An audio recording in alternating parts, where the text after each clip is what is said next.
ఓం శ్రీ పరమాత్మనే నమః. శ్రీమద్భగవద్గీత అదక్ ప్రథమోధ్యాయః. అర్జున విషాదయోగः.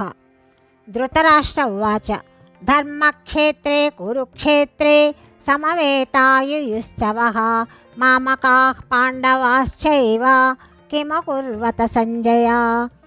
సంజయ ఉవాచ దృష్ట్వా తు పాండవానేకం యూఢం దుర్యోధనస్తదా ఆచార్యముపసంగమ్య రాజా వచనమబ్రవీత్ పశ్యైతాం పాండుపుత్రాణం ఆచార్యమహతీం చ మూం యూఢాం ద్రుపదపుత్రేణ తవ శిష్యేణ ధీమతా అత్ర శూరా మహేశ్వాస భీమార్జున సమాయుధి యుయుధానో విరాటశ్చ ద్రుపదశ్చ మహారథః దృష్టకేతుచేకితానః కాశీరాజశ్చ వీర్యవాన్ పురుజిత్ కుంతిభోజశ్చ శైభ్యశ్చ నరపుంగవః యుధామన్యుశ్చ విక్రాంత ఉత్తమౌజాశ్చ వీర్యవాన్ సౌభద్రో ద్రౌపదేయాశ్చ సర్వ ఏవ మహారథాః. అస్మాకం తు విశిష్టాయే తాన్నిబోధ ద్విజోత్తమా నాయకా మమ సైన్యశ్చ సంజ్ఞార్థం తాన్ బ్రవీమి తే. భవాన్ భీష్మశ్చ కర్ణశ్చ కృపశ్చ సమితింజయః అస్పర్థామా వికర్ణశ్చ సౌమదత్తిస్తథైవ చ అన్యే చ బహవః శూరా మదర్దే త్యక్తజీవితాః నానాశస్త్రప్రహరణాః సర్వే యుద్ధవిశారదాః. అపర్యాప్తం తదస్మాకం బలం భీష్మాభిరక్షితం పర్యాప్తం తుదమేతేషాం బలం భీమాభిరక్షితం. అయనేషు చ సర్వేషు యథాభాగమవస్థితాః భీష్మమేవాభిరక్షन्तు భవంతః సర్వ ఏవ హి. తస్య సంజనయన్ హర్షం కురువృద్ధః పితామహः సింహనాదం వినద్యోశ్చైః శంఖౌ దద్మౌ ప్రతాపవాన్ తతః శంఖాశ్చ భేర్యశ్చ పనవానకగోముఖాః సహసైవాభ్యహన్యంత సశబ్దస్తు ములోऽభవత్.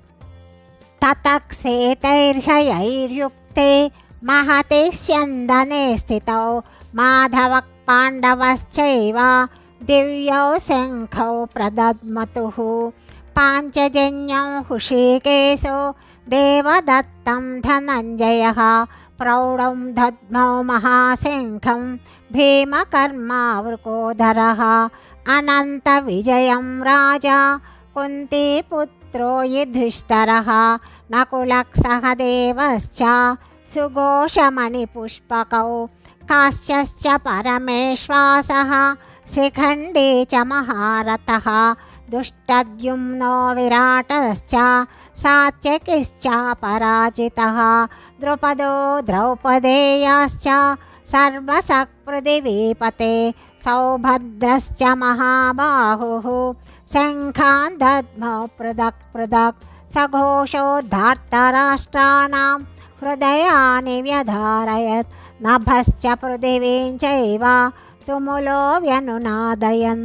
అథ వ్యవస్థితాన్ దృష్ట్వా ధార్తరాష్ట్రాన్ కపిధ్వజः ప్రవృత్తే శస్త్రసంపాతే ధనురుద్యమ్య పాండవः. హృషీకేశం తదా వాక్యం ఇదమాహ మహీపతే.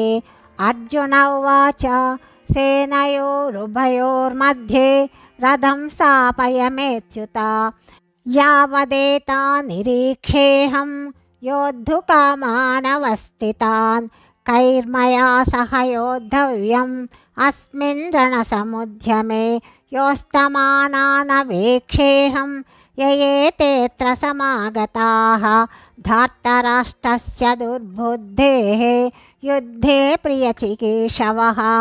సంజయ ఉవాచ ఏవముక్తో హృషీకేశో గుడాకేశేన భారత సేనయోరుభయోర్मध्ये స్థాపయిత్వా రథోత్తమం భీష్మద్రోణప్రముఖతः సర్వేషాం చ మహీక్షితాన్.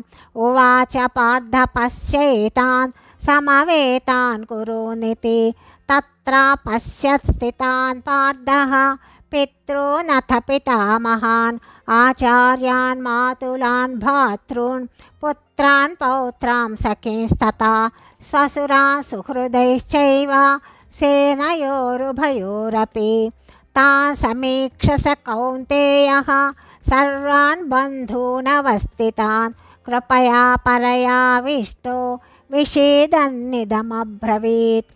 अर्जुन उवाच दृष्ट्वेमं स्वजनं कृष्ण युयुत्सुं समुपस्थितं सीदन्ति मम गात्राणि मुखं च परिशुष्यति वेपदुश्च शरीरे मे रोमहर्षश्च जायते गाण्डीवं संसते हस्तात् त्वक्श्चैव परिदह्यते न च शक्तोऽन्यवस्थातुं भ्रमतीव च मे मनः निमित्तानि च पश्यामि विपरीतानि केशव न च श्रेयोनुपश्यामि हत्वा स्वजनमाहवे न काङ्क्षे विजयं कृष्ण न च राज्यं सुखानि च किं नो राज्येन गोविन्द किं भोगैर्जीवितेन वा येषामर्थे काङ्क्षितं नो राज्यं भोगाः सुखानि च